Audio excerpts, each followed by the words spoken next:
সেনাবাহিনীকে বলেছি যে দেশের একটি বাহিনী স্বাধীনতার সার্বভৌমত্বের প্রতীক, কিন্তু সেই বাহিনী আজকে আমাদেরকে যেভাবে জায়গা দেন পিছান, আপনি পিছান মিডিয়াতে জায়গা দেন, পিছান আরো পিছান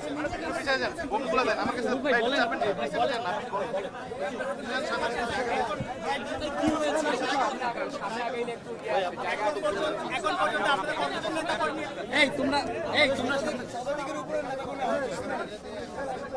কতজন নেতা কর্মী আহত হলো? আমরা 11:30টায় ঢাকা মেডিকেলে আমরা প্রেস মিটিং করব। আজকে সেনাবাহিনী এবং পুলিশ যৌথভাবে আমাদের উপর হামলা চালিয়েছে। আমরা মশাল মিছিল শেষে যখন নুরুল হক নূর এবং আমি প্রেস ব্রিফিং এ কথা বলা শুরু করব, তখন সেনাবাহিনী এবং পুলিশ এসে অতর্কিতভাবে আমাদের উপর হামলা চালিয়েছে।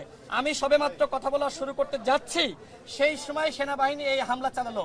প্রথম দফায় যে হামলা হয়েছে, আপনি দেখতে পাচ্ছেন যে আমার আঙ্গুলটা ফ্র্যাকচার হয়েছে, আমি ঢাকা মেডিকেলে চিকিৎসা নিয়েছি।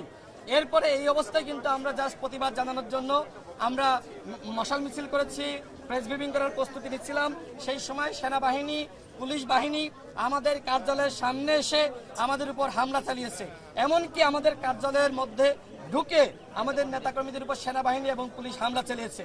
যে সেনাবাহিনীর পক্ষে আমরা সবসময় বলে আসছি স্বাধীনতার সার্বভৌমত্বের প্রতীক, সেনাবাহিনী বাংলাদেশের একটি প্রতিষ্ঠান, এই প্রতিষ্ঠানকে বিতর্কিত করা যাবে না, অথচ সেই প্রতিষ্ঠান আজকে আমাদের উপরে হামলা করার মাধ্যমে তারা বিতর্কিত হয়েছে। আজকে সেনাবাহিনী এবং পুলিশের যারা আমাদের উপর হামলা করেছে, এই হামলার সাথে যারা জড়িত, আমরা দাবি রাখছি তাদেরকে অবশ্যই শাস্তির আওতায় আনতে হবে।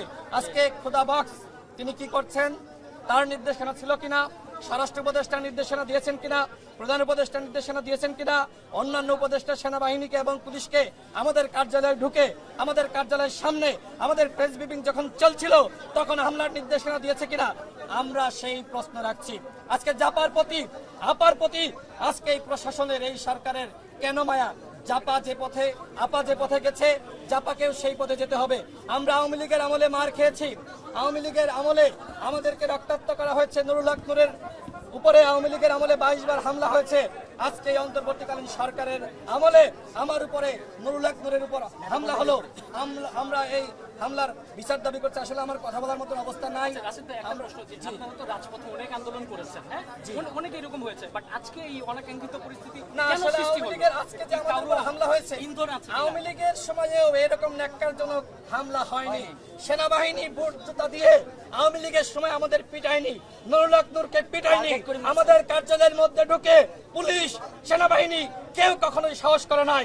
আজকে আমাদের কার্যালয়ের মধ্যে সেনাবাহিনী পুলিশ বাহিনী ঢুকেছে, আমাদেরকে বুট জুতা দিয়ে পিটিয়েছে, পাড়াইছে এবং লাঠি দিয়ে আমাদেরকে ব্যাপকভাবে আহত করেছে। নুরুল হক নূরের নাক ফেটে গেছে, তার চোখে আঘাত লেগেছে, তার বুকে আঘাত লেগেছে, তার মাথা ফেটে গেছে। তিনি এখন মুমূর্ষু অবস্থায়, তিনি বাঁচবেন কি মারা যাবেন আমি জানি না। তার এই মুহূর্তে খেঁচুনি ওঠা শুরু হয়েছে, যে কারণে ইসলামী ব্যাংক হাসপাতাল থেকে তাকে ঢাকা মেডিকেলে নিয়ে যাওয়া হয়েছে। আমরাও এখন ঢাকা মেডিকেলে যাচ্ছি এবং আমরা স্পষ্টভাবে বলতে চাই, আজকের ঘটনায় পুলিশ বলেন, সেনাবাহিনী বলেন, যারা জড়িত, যারা আমাদের উপর হামলা করেছে, তার স্পষ্ট ভিডিও ফুটেজ রয়েছে। এই হামলাকারীদের চিহ্নিত করে অবশ্যই শাস্তির মুখোমুখি করতে হবে। এই জাপার কাঁধে ভর করে আপা বাংলাদেশে ফিরে আসবে, আওয়ামী লীগ নির্বাচনে অংশ নেবে এবং আমরা গণঅভ্যুত্থানের শক্তি আমরা চেয়ে দেখবো। আজকে জামাত ইসলাম এসেছে, বিএনপির নেতাকর্মীরা ফোন দিয়েছে, হয়তো তারাও আসবে, এনসিপির নেতাকর্মীরা এসেছে।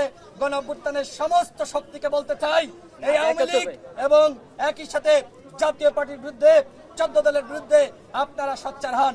আজকে আমরা নিজেদের মধ্যে কামড়াকামড়ি, আজকে আমরা নিজেদের মধ্যে ক্ষমতার দ্বন্দ্বে আজকে একজন আরেকজনের বিরুদ্ধে বলছি, কিন্তু দেখেন আমাদের এই বিভাজনের সুযোগে আওয়ামী লীগ এবং জাপা কতটা শক্তিশালী হয়েছে।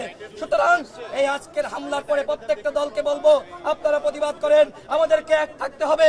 আমরা এক থেকে যেমনি ভাবে আওয়ামী লীগের পতন ঘটিয়েছি, ঠিক একইভাবে এক থেকে এই ফ্যাসিবাদের পতন ঘটাতে হবে। এখনো পর্যন্ত আওয়ামী লীগের ফ্যাসিবাদ তন্ত্রের পতন হয় নাই। আমাদেরকে লড়াই করতে হবে এবং লড়াই করে জাতীয় পার্টি এবং 14 দলের দোসরদেরকে প্রতিহত করতে হবে। প্রশাসনের মধ্যে যারা আওয়ামী লীগের দোসর রয়েছে, যারা ফ্যাসিবাদের শক্তি রয়েছে, তাদেরকে উৎখাত করতে হবে। সর্বশেষ বলবো, নুরুল হক নূরের উপর, আমার উপরে, আমাদের উপরে, আমাদের শতাধিক নেতাকর্মীর উপরে যে হামলা হয়েছে, সেই হামলার বিচার করতে হবে। সেনাপ্রধানকে বলবো, যারা এই হামলার সাথে জড়িত তাদেরকে আপনি শাস্তি দিবেন কি দিবেন না সেটি আপনার কাছ থেকে আমরা শুনতে চাই। আপনার মুখ থেকে আমরা জানতে চাই।